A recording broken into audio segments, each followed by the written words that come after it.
Now. Hello, everybody.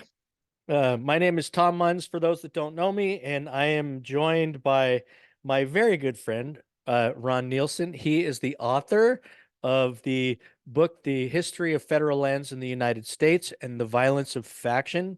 We have been doing a video series going through the book, and this is not a replacement for the book now, guys. Remind you, you have to go and you have to buy the book so that you can go through it and you can understand what we're talking about.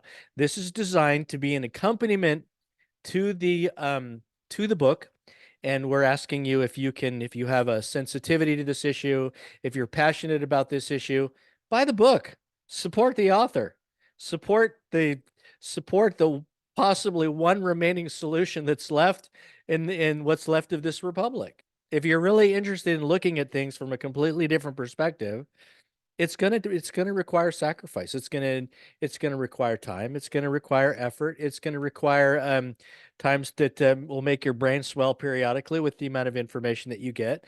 But overall, the idea is that we grow stronger together and more informed because we realize that we are here because of we have become a rather uninformed electorate. So, in an effort to try to reverse all of that, we and come up with a solution that nobody else has thought of. Ron is actually covering a topic that I don't believe anybody else has ever written about, but that's just my opinion. So, a couple of things. First, is to let you guys know that we deviated from the book video series. We did a book video 8, and then we decided that we were going to do a book video 9. We covered the 1803, the acquisition of the Louisiana Purchase, the admission into the Union for Ohio, and the interesting part of that. We talked about the military vassal state arrangement. We talked about Hamilton and Madison and the differences that they had, eventual differences, I guess I should say. Um, and we went into the conflict of opinion regarding the Union and the Confederacy. And that's I shouldn't say pretty much it. There was a lot involved in there. Then we ended up we did a side note. Idaho legislature had a 1252 bill called the Guard Act. So we talked a little bit about the militia. We talked about the state guard, and we talked about the military.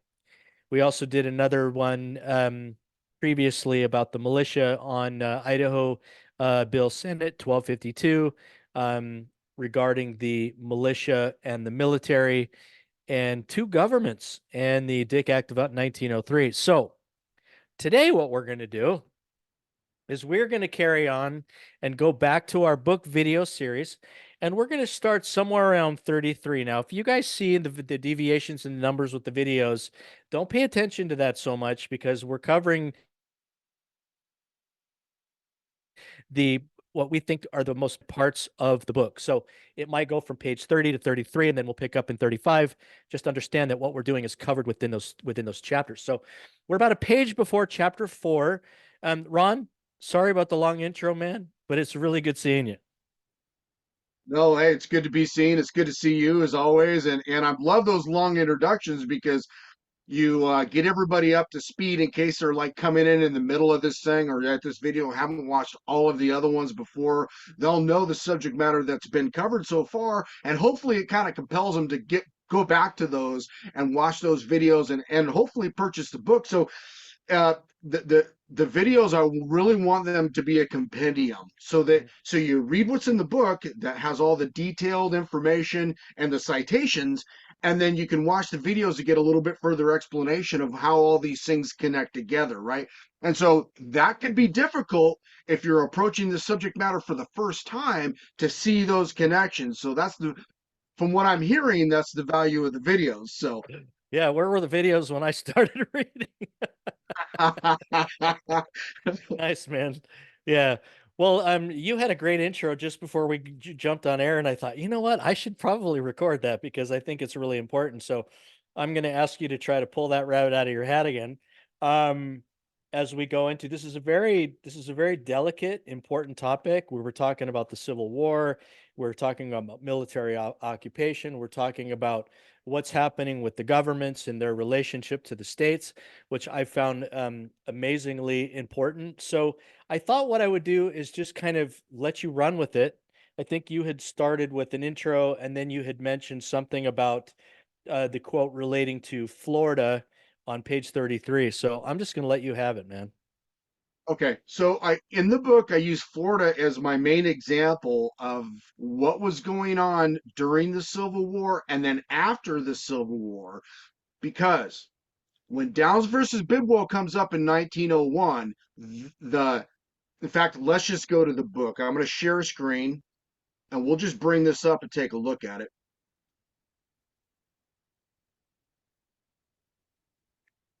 Okay, I think you can see this. I've Yes. gotten my we went through the political nature of this, and I think I've gotten better at doing this, so hopefully it comes across right.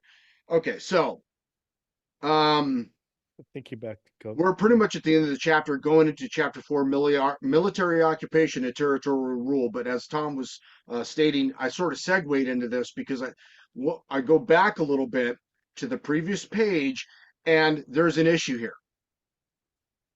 Okay, so I'm going to set the stage for what's going on here. In 1901, we had taken acquisition of Puerto Rico at the end of the Spanish-American War. Out of that acquisition, a whole bunch of court cases called the insular decisions started arriving at the United States Supreme Court. There was about 7 of them.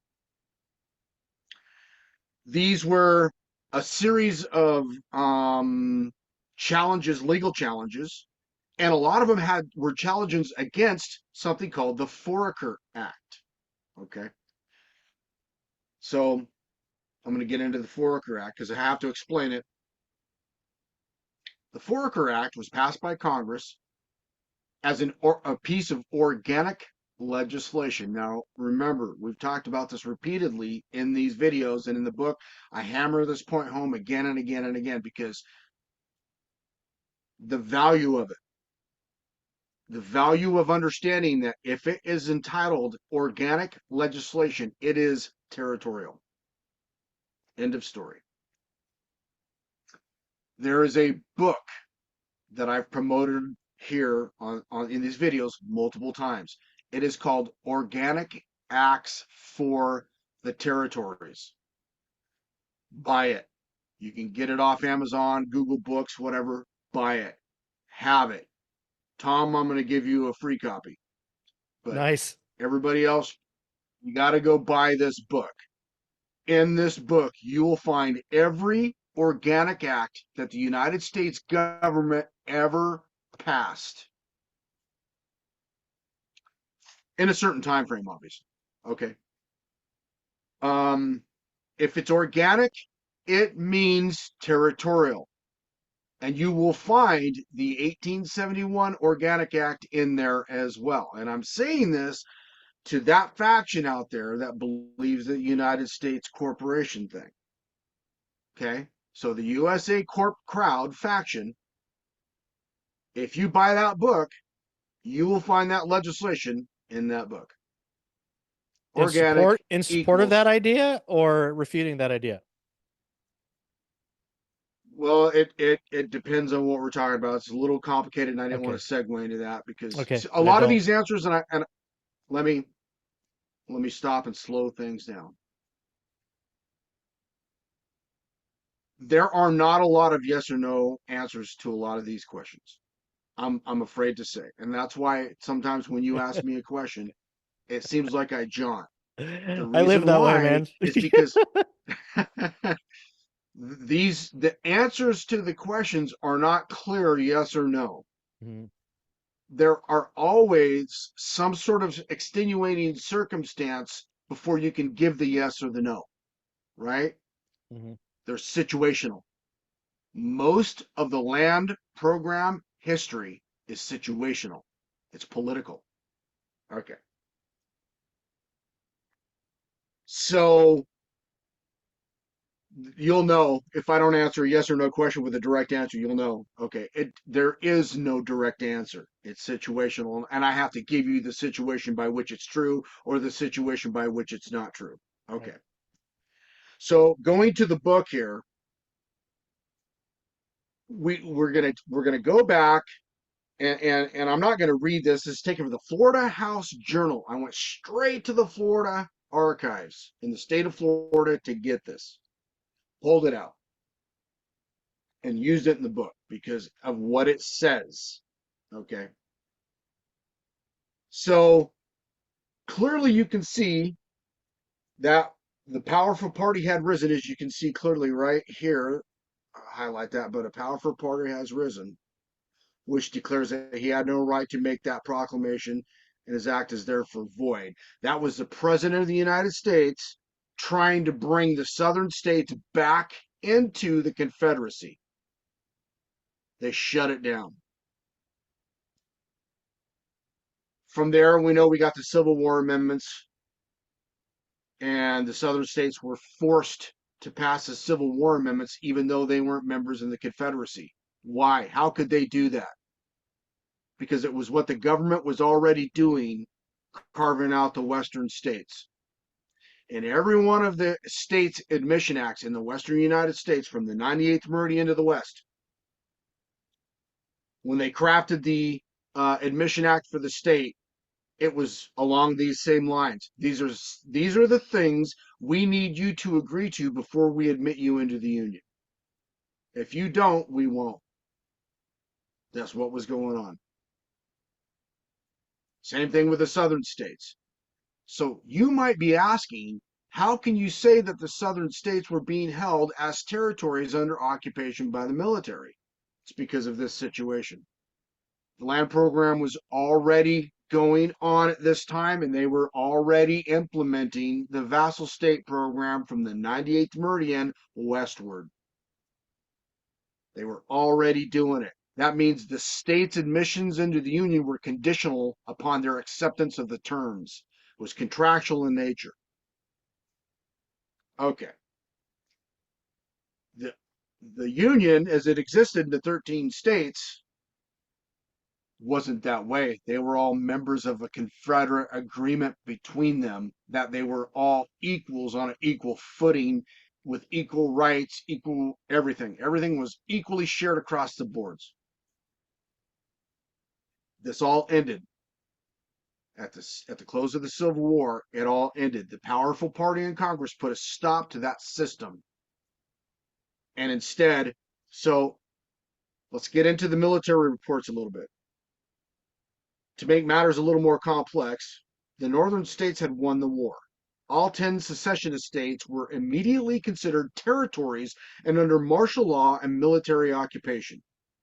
Here we can see the governor of Florida was genuinely concerned that it appeared the 10 states were seemingly now being considered of a different character, and that the amendments given to Florida to be passed as a condition of rejoining the Union were not intended to restore the previous status of the states into the Confederacy. The new arrangement would instead be a dominant federal government with vassal states underneath it. From what we can ascertain from Edmund Steele Joy, we've read that excerpt out of his book several times now, that appeared to be the policy because that's how they were acting. Okay, he didn't write the policy and then the government said, hey, let's debate whether or not we're going to do this. No, he was saying this is the policy. Why? Because he was a commander. This was the policy. He was one of the commanders that was in charge at the close of the Civil War with implementing the policy. So what was he doing? Sharing the policy. Okay. The new arrangement would instead be a dominant federal government with vassal states underneath it, from what we can ascertain from Edmund Steele Joy and the Florida House Journal, and the land program being adopted post Northwest Ordinance. Governor David Walker put it this way in his address to the Florida legislature. Of the fifth section, which says, quote, the Congress shall have power to enforce by appropriate legislation the provisions of this article, end quote. I have already spoken. Taking in connection with the other sections, it gives the federal government all the powers heretofore exercised by the state governments over the affairs of the individual. Where do we see this in the Downs versus Bidwell decision? This was one of the rationales being touted by the DOJ in arguments at bar that one of the judges was writing about in his dissenting opinion. He was saying this is what they were saying, that it gives the government the right to exercise the same powers as state governments would exercise. Right? So you're seeing a lot of corollaries here with the territorial system that, again, was going on the same time the Civil War was happening. It makes a consolidated government of the former and leaves no longer any necessity for the existence of the latter, meaning that the former being a consolidated government of the federal government and no necessity for the existence of the states, the state governments in the latter, the state governments, right? So federal government's now a consolidated creature, dominant in its sphere, dominant over the states, where before it was very different. So It was very different. if I can interrupt then, so this idea about this old constitutional worldview I had, well, the government, the federal government only has these powers and that powers. Of course, even though Madison said that, there was a lot else going on, and I guess that's a subject for a different time. But this would kind of help dispel or help clarify for people that have this question about the separation of powers between the federal government and the states that don't really exist, right? I mean, Yeah, we talked about yes, nullification, and we talked about the vassal state arrangement, creating the inferior, over the over the superior and all of that. But this is just one more piece of evidence that provides to make the case that the federal government really its whole desire is to force everybody to fall under its exclusive jurisdiction, it seems. Isn't that right? that's right. The exclusive power of the government that was being wielded in the territories was now applicable against the southern states because they were under military occupation. And this is fleshed out in the military reports. This is the single greatest value I found in the military reports is that the rationale for holding Puerto Rico was written into the reports by Charles Mangoon, the law officer of the Bureau of Insular Affairs. He wrote these conditions into the report utilizing the example of the holding of the southern states under military occupation at the close of the Civil War. It's cited in the reports. So let me make sure I have this because I don't think I have it. So the when you talk about the military reports, and you said something about wrote conditions. I don't know if other people are lost like I am, but can you kind of either mention that again or retool that again? So the military reports Let me see if actually I can did frame it differently. did what for us, for Well, you? we're not talking about territorial courts. We're talking about a military The occupation of Puerto military Rico. So the military reports. stay with me here. Okay. Stay with me here. So we got the end of the military engagement against Spain. They give up their insular possessions. We acquire Puerto Rico.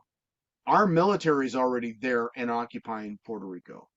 Mhm. The commander, the commander of the Department of War at the time, he says to Mangoon, his law officer, I need you to write a report that tells me what are my authorities over Puerto Rico constitutionally.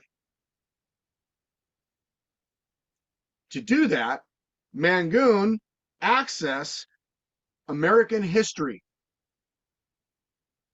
the military reports in American history during the Civil War, more specifically when the northern states were holding the southern states as Oh, I got it belligerents. now. I got it now. I got it now.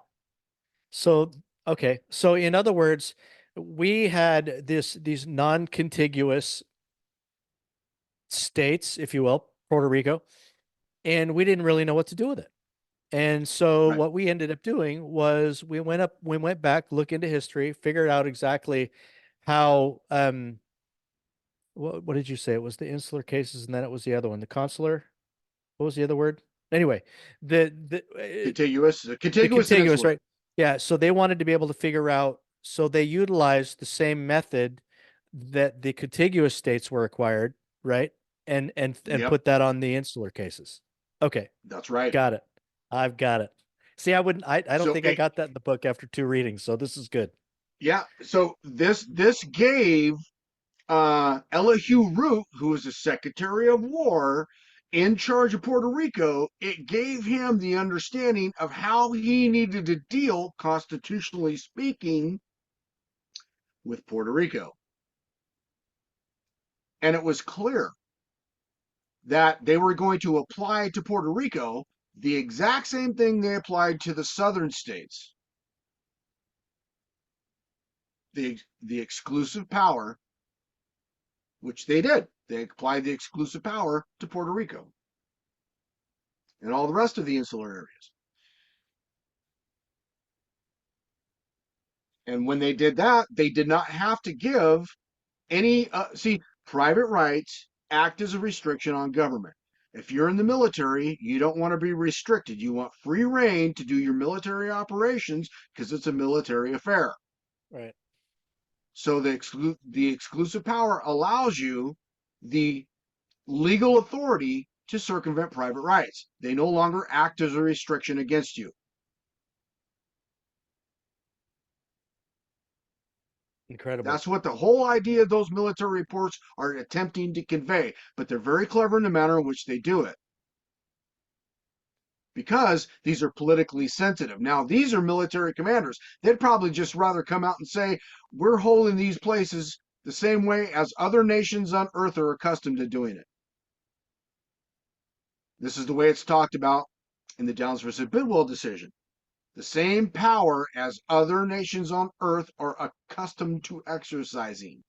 We gave the government that power in 1817, Article 1, Section 8, Clause 17.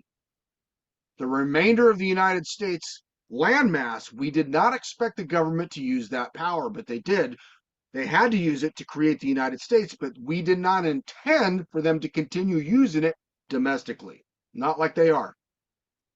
Not like they are. Well, who could fault them for using precedent, I guess, right? I mean, Well, you're hey, right. if it worked You're before, right. why? So it wasn't necessarily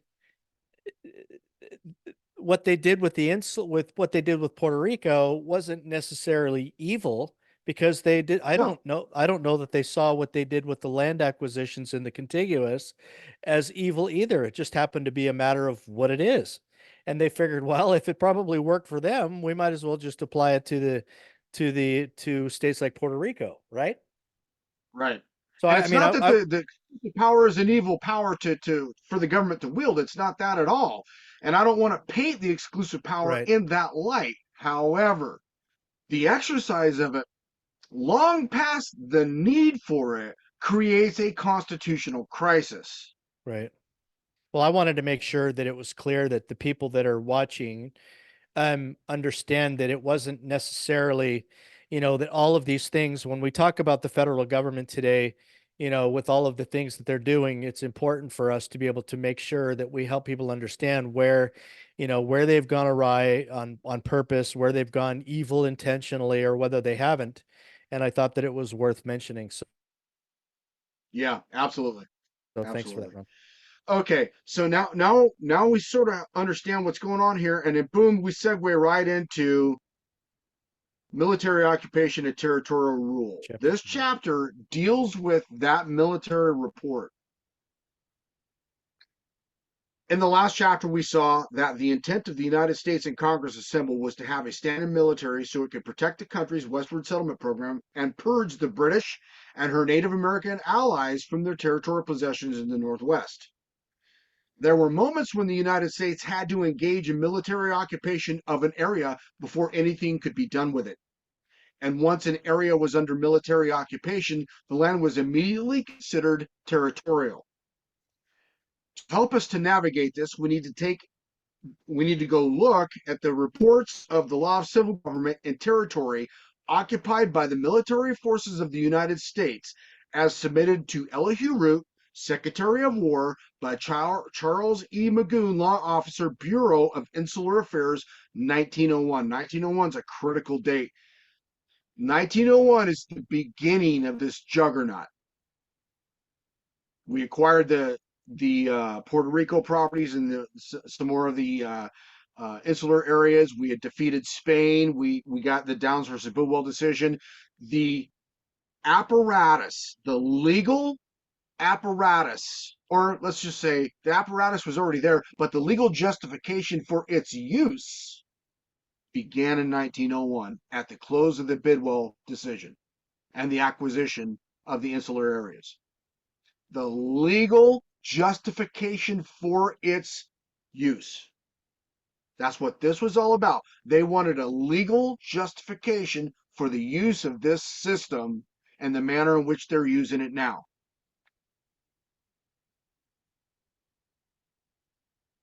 So the military reports go on and describe the military and legal rationale that they're employing from the reports from the history of the United States and the holding of the southern states. And this is a buildup to it. So all this is a buildup to that situation, right? And so we talk a little bit about martial law and what it means, the actual legal definition. Here it is: the law applied in occupied territory by the military of the occupying power. This can also be applied by military forces in an emergency when the civilian law enforcement agencies are unable to maintain public order and safety. This was applied domestically in the United States during the Civil War. And it is still, I might add, some people could say, oh, martial law, that's totalitarianism. Well, it seems to me, and you could correct me if I'm wrong, that there is a provision in the Constitution citing 3 reasons for something to be used. Quell Say again now. insurrection. I forget. Never mind. I should probably not even have mentioned it. Some people would say, Well, "Oh, okay, martial law is totalitarian because it's a dictatorship and and all of these different things." But when I go through, and I probably should have read it and cited the constitutional reference, but when I go through and I read it, it's pretty specific about there's 3 things that that type of scenario can constitutionally be used for. I know one of them was to quell civil unrest, to enforce the laws of the land, and then there's one I always forget. But anyway, yeah. So when you look at the government's responsibility under its Article 4 powers to repel invasion, to secure the states, and to enforce the laws and this sort of thing, it's yeah. like, it's we gave the United States government some domestic military power, right? And so we're talking a little bit about that in these military reports because they go back to it and they go, look, when we looked into this, we saw a domestic military being employed for over 180 years or something domestically, and so here's how they describe it. They go that the military authorities in the United States. This one more time. That the military authorities in the United States are not prohibited by the Constitution or institutions of our government from maintaining governments under requisite conditions has been judicially determined by our Supreme Court. And then list out some of these. Military government is a dominion exercised by a belligerent power over invaded territory and inhabitants thereof. Such a government performs its functions and discharges its obligations by what is known as martial law. And it goes on to talk about Chief Justice Chase described military government as a form of military jurisdiction to be exercised in times of foreign war outside of the boundaries of the United States. This is where it gets interesting. When they talk about the use of the power outside of the boundaries of the United States, at the time that they wrote this, or at the time when this ideology was manifest in the government, we were well deep into our territorial program, and it was well understood that the military was going to operate in the territories and not be allowed into the 13 states. That's what they're talking about here. Military governments, such a government performs its functions and discharges its obligations by wisdom of martial law, uh, to be exercised in times of foreign war without, outside of the boundaries of the United States. That's a Mexican American War. That happened in the territories outside of the boundaries of the known United States at the time. The boundaries of the United States did not extend to the territories. They were fighting a war with Mexico for those territorial possessions. That's outside of the boundaries of the United States as we know it. So here's where things get dicey. The way that this is talked about and all of the historical documentation is if it's territorial still, it's outside of the United States. Remember last time we talked about being foreign territory? Mm-hmm. That's what it's considered. It's considered foreign territory if it's unincorporated territory.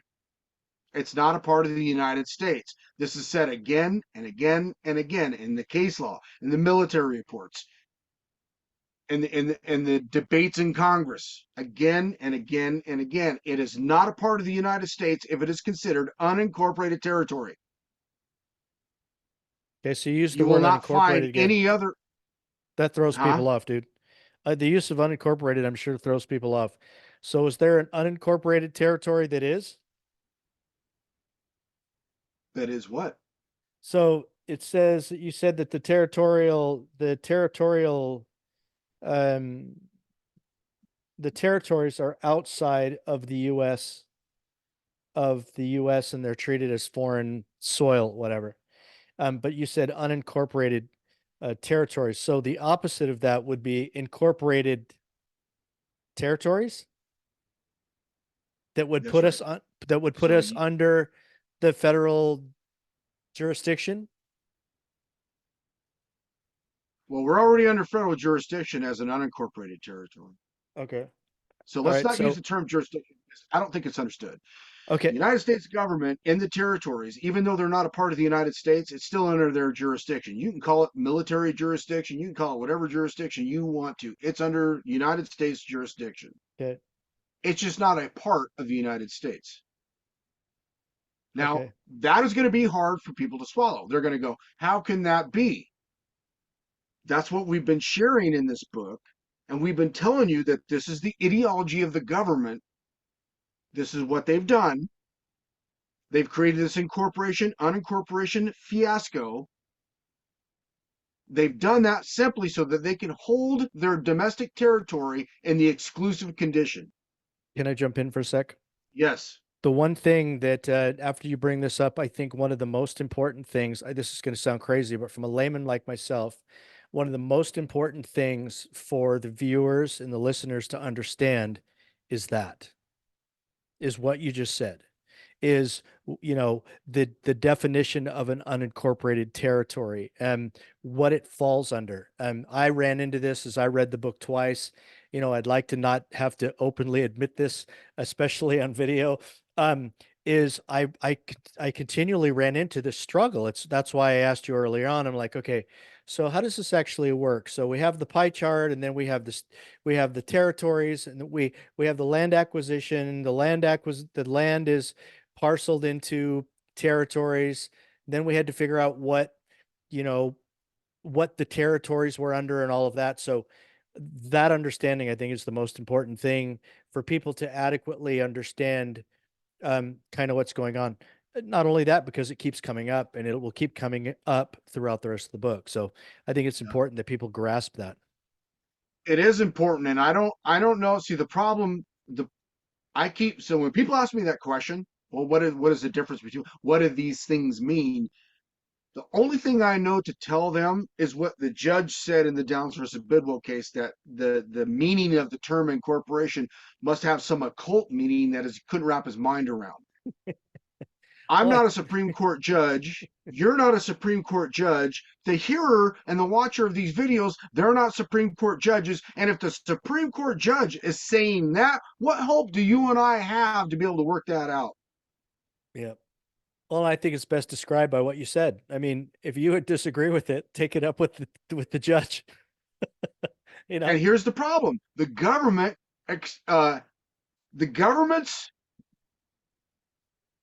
in the 230-year history of the government plus, their actions show this. I'll give you what these two terms mean based off the government's actions over 230 plus years. Incorporated means private rights apply. Unincorporated means private rights don't apply.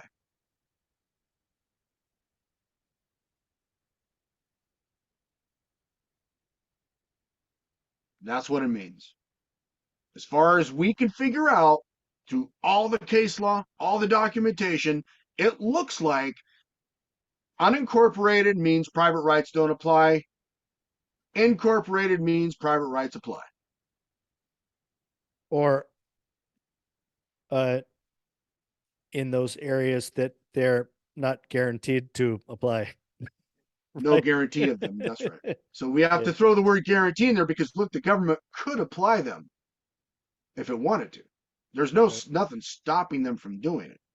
right. So because that condition exists, we have to use, we're compelled to use the word guarantee.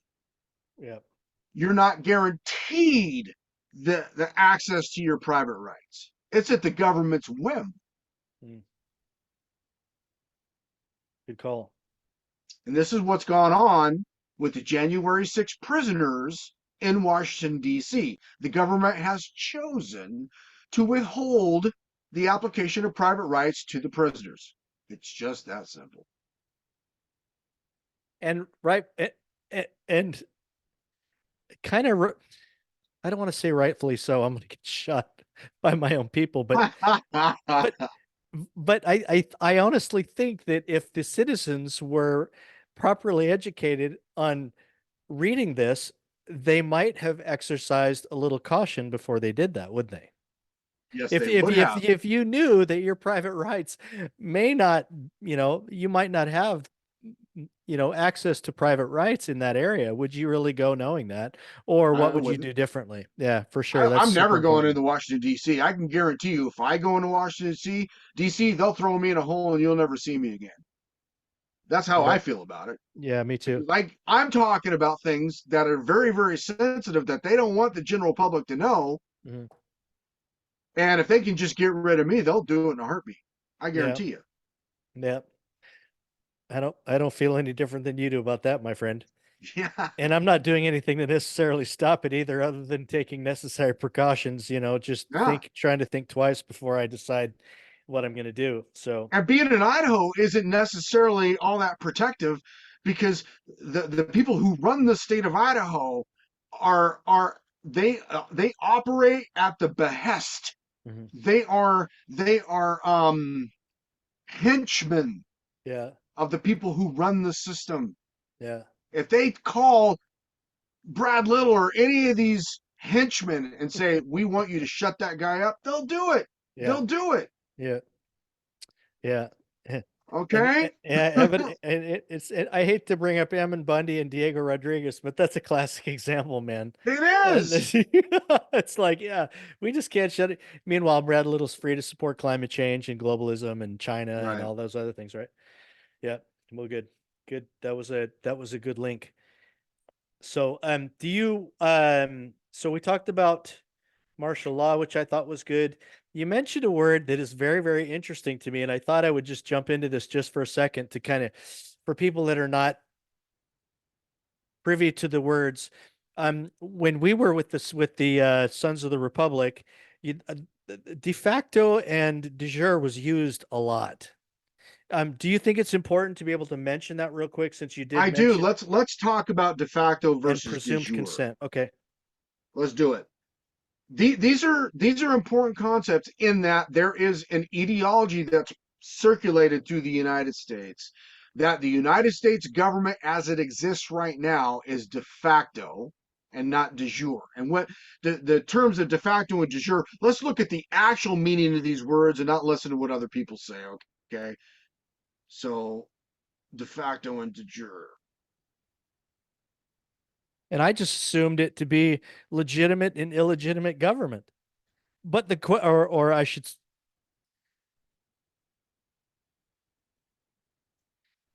All right. All right. So de facto literally means, and are you seeing my screen here? I'm screen sharing. I see your book. Oh, okay. So I had to do a different screen share. Okay, hold on a second. So we'll do the Merriam-Webster thing here, and we'll do a new share.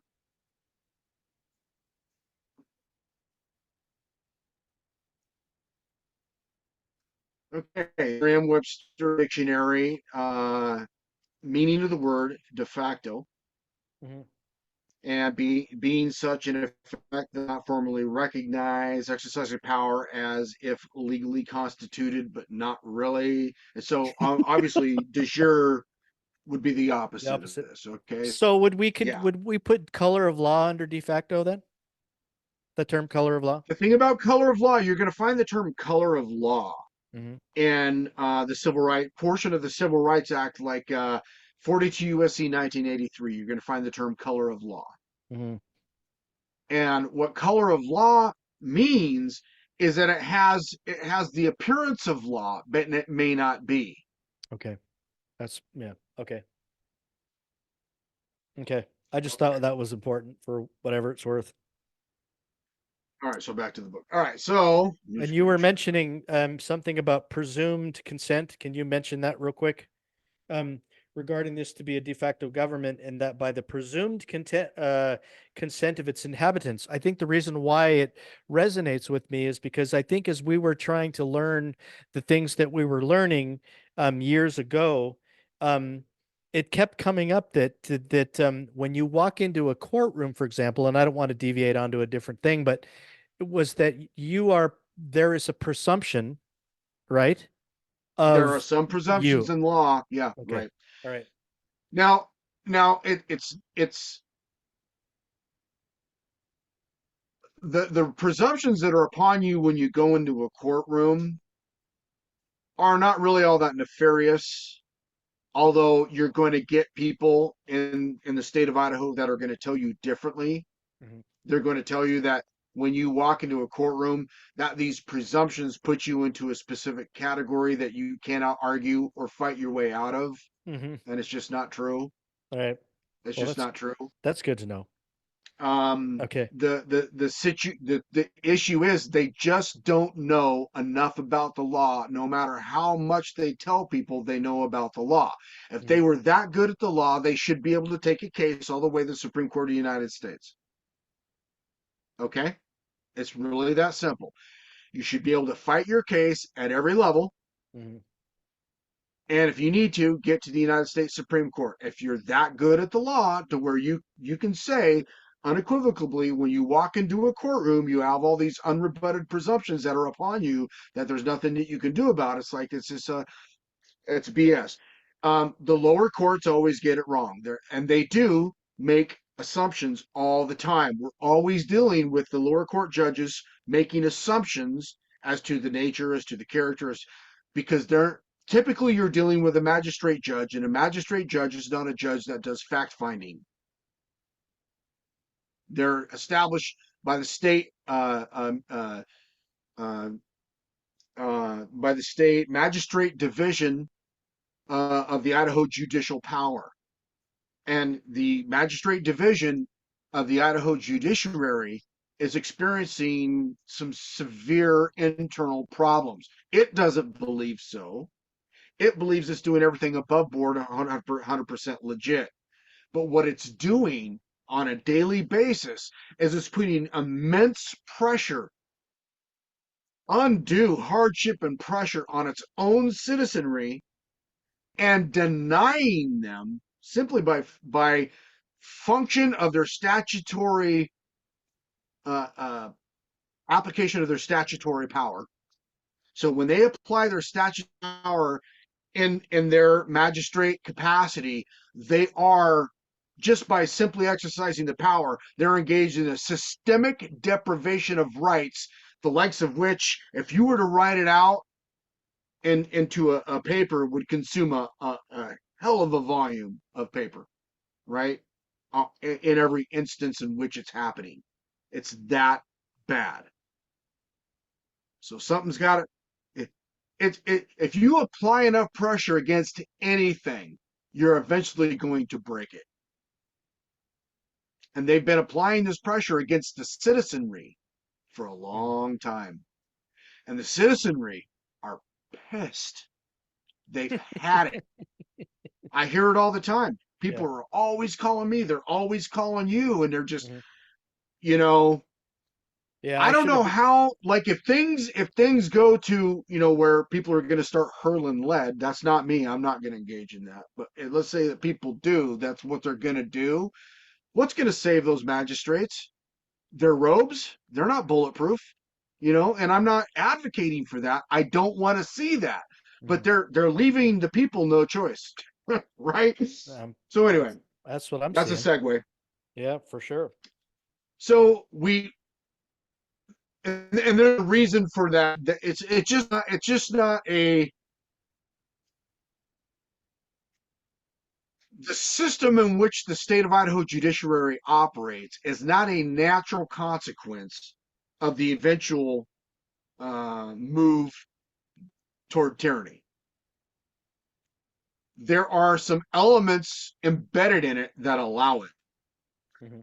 One of the things that we have always known about the territorial component is that it invites, it's a magnet for, it's putting cheese out to mice. It attracts the if there is a budding tyrant on the face of this planet, and it realizes and it sniffs from afar the territorial power, it will be drawn to it like a magnet. Because in that territorial component, in that area, it will have free reign to kill, steal, and destroy. And there is virtually nothing stopping it. And the state of Idaho has an artifact of the territorial component embedded in its judiciary. And I I'm going can to leave it only at that. I can only hope that, I mean, if the citizens the only way around that is if the citizens were keenly aware of what was going on. And I think that's what we're trying to do, is create that awareness. I mean, Yeah, we have people in the government that were elected by citizens in a, I would say, in a non-fraudulent way, although fraud may exist, whatever. With the poor voter turnouts, 10, 8, 15% turnout. I mean, why would people end up focusing on the fraud more than anything else? But my point is that, a lot of those people, they could be good, they could be fakers.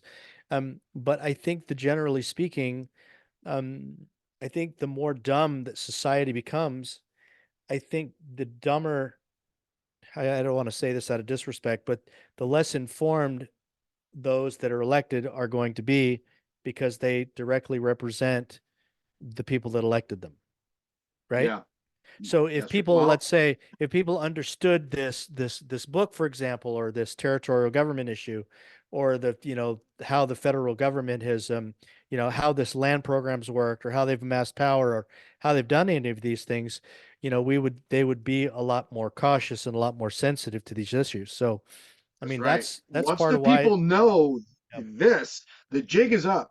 yeah, Like they can't, you can only be deceived if you're being deceived because you don't know something. But once you know, you're not being deceived anymore. So that's the whole idea. That's the book. That's the videos that we're doing. It's like if you know, you cannot be deceived anymore. When the legislature meets to pass legislation, you can't be deceived by the land managers who come in all the time and mhm, sell their wares, yeah, that's pushing true. their agendas. Okay. Yeah, that's true. Okay, so there was something else that looked interesting to me. Um, You were talking about the termination of the war, left an existing government, de facto, presumed, whatever. The continue with the presumed consent of the people until Congress shall provide for them a territorial government. But it also goes on to say the continuance of the military government over California after peace was declared was considered by the Supreme Court in Cross versus Harrison. It was the government when the territory was ceded as a conquest and did not cease as a matter of course or necessary consequence of the restoration of peace. The president might have dissolved it, but didn't. And so I don't know if that's important to talk about or not, but Yeah. I just thought that that was Yeah. interesting. I mean, they have these Well, opportunities to try to shut things down, and they just continue to let them go, right well, when or you look not. at the case law that's being cited in the military reports, it's referring to some cases that arrived domestically in the Civil War. That's what it's talking about. Now, the military reports are kind of, you can see they're trying to avoid writing about the Civil War in the reports. They're trying not to inflame, because let's be clear, since the Civil War, there's been, I mean, we've been butting heads, man, because some things went down during the Civil War that just didn't went over like a fart in church. Okay, it didn't go over well, never has. Right. And then you look at some of this case law, and they're trying to convey that, look, we're doing this, but we're going to be careful about the manner in which we talk about it. And we'll just give you the case citations, and you can go read the case citations. Okay, so. And as I say here in this next page, a certain idea is being conveyed in these reports, and context is necessary to properly render the text into cogent thought, meaning that the case citations are in reference to this whole thing happening domestically, and then they're going to apply it in Puerto Rico, right? So it happened here first. We're going to apply it there because we did it here. We can do it there. So, and this just goes on and on and on about maintaining adhesion to the national government. Well, wait a minute. So this gets interesting when you talk about this is uh, ex parte for wall. Um, I believe that is also a case that originated. I used to have the case. I don't know if I have it anymore. But anyway, maintaining adhesion to the national government, right? Right. They're not talking about Puerto Rico maintaining adhesion to Spain. They're not talking about that here. So if they're not talking about that here, what else would they be talking about? Well, they're talking about at the close of the Civil War, the southern states maintaining adhesion to the national government. That's what they're talking about. The Southern adhering to the North. And then it, we're going to get into some other domestic examples. This question rose in the United States upon the exchange of ratifications in the Treaty of Peace with Mexico in 1848 at the close of that war, domestic war. Respecting the continued existence of the military governments established by the United States in New Mexico and Upper California, President Polk said, the only government which remained was that established by the military authority during the war. Regarding this to be a de facto government, and that by the presumed consent of the inhabitants it might be continued temporarily, they were advised to conform and submit to it for the short intervening period before Congress would again assemble and could legislate upon the subject and or admit them into the Union or give them a territorial legislature or any number of things. Well, those are two main things that would have happened. Well, California never had organic legislation. They never had a territorial government. They had a military government, and then they were admitted into the Union.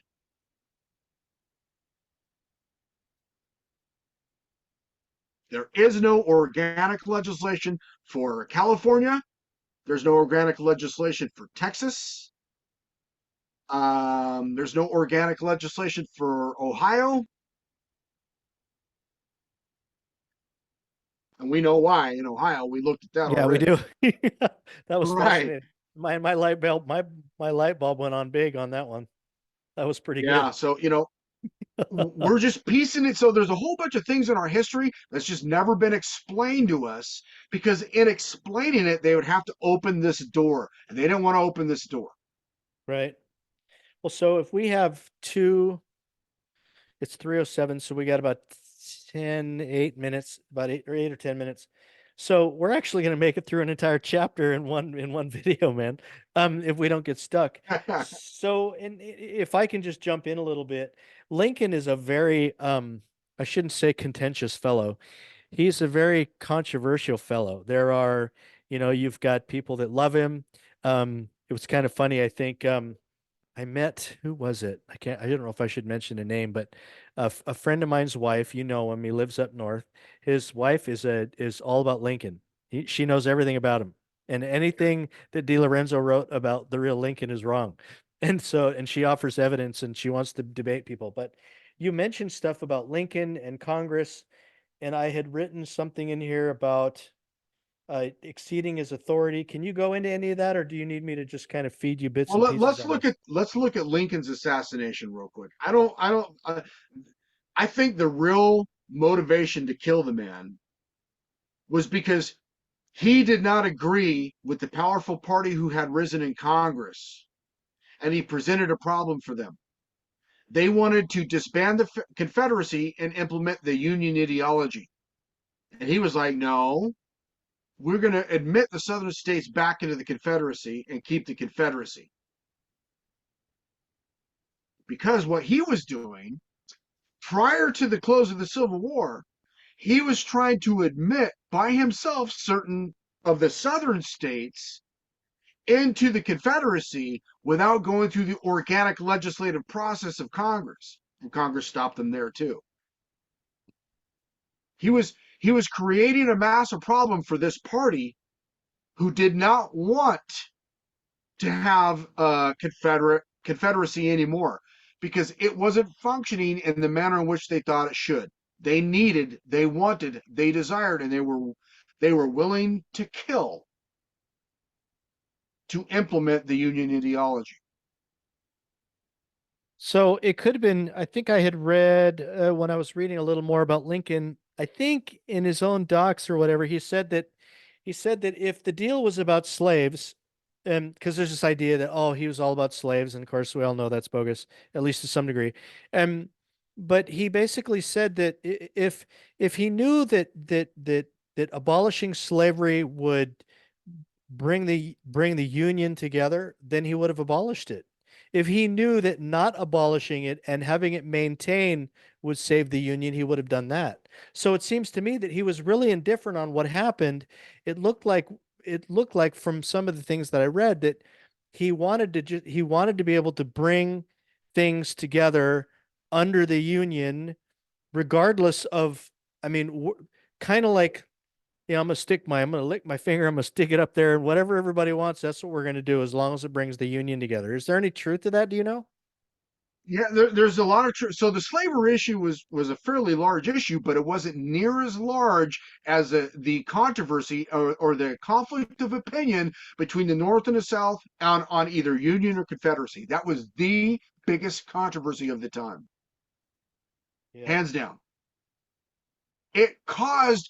It was not slavery that caused a split between Madison and Hamilton. It was the Confederate Union ideology differences. So I have to ask, well, and maybe I shouldn't ask. I don't want to deviate too much. Um, so then that's good to know to kind of set things straight about that. I wrote something about the New Mexico campaign with Brigadier Henry Sibley attempting to take position of New Mexico. Is that worth of mention? You, Um, you broke up. I didn't hear any of that. Ask that Oh, again. good. It's probably not worth talking about. The New Mexico campaign. Say, well, it So must be the divine Mexican will. American War, You Mexican kind of, American War. So that this is the thing about the Mexican American War is we acquired all that California, Arizona, Nevada, huge chunks of territory down into Texas and stuff. The thing about Texas is that Texas carved out its own state and became an independent republic. And so when the United States government came to Texas and go, hey, you want to be part of our little club here? Texas is going, we're bigger than five of you put together. You need us far more than we need you. And so the government approaching Texas, they were like hat in hand. The only thing that they had going for them is they had this territory militaristic juggernaut Hmm. at their disposal. And Texas knew it, right? So, and of course, in this part of the infancy of the nation, everybody was really, they were looking for ways to get along and collaborate. It was all about collaboration. So, but Texas was extremely independent, and they were not gonna turn over. So this is interesting. The rest of the territory in the United States from the 98th meridian westward, they relied on Congress to organize them and then admit them into the Union. Texas went in, did their thing, carved out their boundaries, and said, "This is what we're doing. Like it or not, this is what we're doing." Congress goes, "Okay, all right, we don't want to fight about it. We'll just Well, if it was like we'll admit we'll." some of the other states, the feds were probably like, "Hey, wait a minute, man, you guys could really help boost our economy." Right? I mean, the bottom line was all about that, right? So they're Uh-huh. like, "Man, Yeah, if boost the we can get economy, protect the border, Oh yeah. right? Oh yeah. So there's a lot of things here that Texas represented to the United States government that put the government in a hat in hand position when they approach Texas. And they just say, "Hey, I tell you what, man, we're just gonna admit you right into the Union," because they had the same ideology as the 13 states. We're willing to fight for our place at the table. The rest of the Western states, they were hat in hand to the federal government. Could you please admit us? Could you please create our judiciaries and our legislature and tell us what to do? We don't have any idea. Texas is like, hell no. We'll dictate our policy. We're going to tell you what we're going to do, and you can either accept it or not. It was a very different approach. Yeah. Wow. So we're coming up on the end. So you in page 39, you kind of go into the South being extremely vulnerable to the adherence to slavery. You talked about Stockholm syndrome and mind viruses. I love the fact that you use that phrase mind virus. You've used it several times throughout the book, and I think it's a perfect understanding of even exactly what we're dealing with today. We have these ideas and these thoughts that that just don't seem to have any. I don't even know what to say. It's just we're dealing with all of this now, but what it looks like you're talking about, I mean, we're going all the way back to the Civil War and Lincoln and military occupation and all that, and we're still talking about racism, we're still talking about mind viruses, and we're still talking about Stockholm syndrome. So it's just this, it seems like this never-ending assault on, and maybe I have it wrong and I'm just too jaded by today, where this assault on the mind of a free people, right?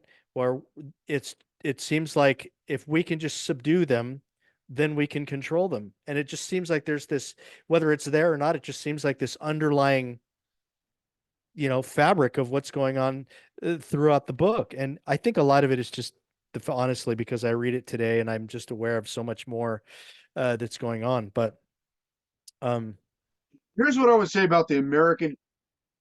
But by reviewing the history of the land program, one thing I found out about the history of the American person, the American personality, the persona, the thing that exemplified what an American is. Americans typically had an innate immunity to a large variety of mind viruses. mm, They were immune to those type of attacks against a person's gray matter. And a mind virus is anything that takes the real world around you and modifies it to force you to see the world in a way in which it's actually not. That is a mind virus. mhm. You're not living in the real world, man.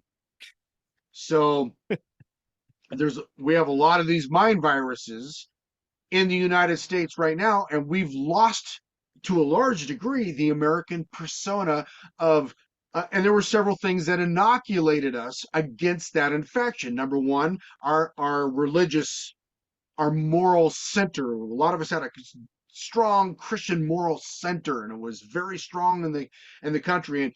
And so Proverbs chapter 2, right? So the the there's a lot of things about the Bible that if you apply these things to your life and live a moral life, it inoculates you against a lot of these mind viruses.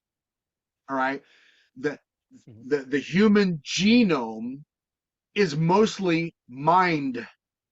Okay. The mind encompasses the entire neural myofascial network, right? So the mind is the dominant energetic effect that the body is putting out is this mind, right? And if you can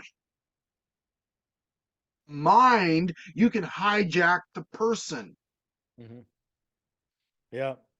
And I think you summarized Noah the Harari talks about this all the time. He talks to humans. They know how to do this. Okay, so there's a lot of these ideologies, and they're constantly wreaking havoc in the social order. So I want to make sure that I point out some of these when they come up, because Mhm. factions that are intent to do something in the American system will use the tool of a mind virus to get it done. Mhm. So if I am a faction and I have nefarious intent, I will inject into the system one, two, or a series of mind viruses to try to hijack my the people that are standing between me and the goal, to hijack them, to move them out of my way so that I can get there. Right. Yeah. It's perfect. Okay. So we're at 3:19. We should be done.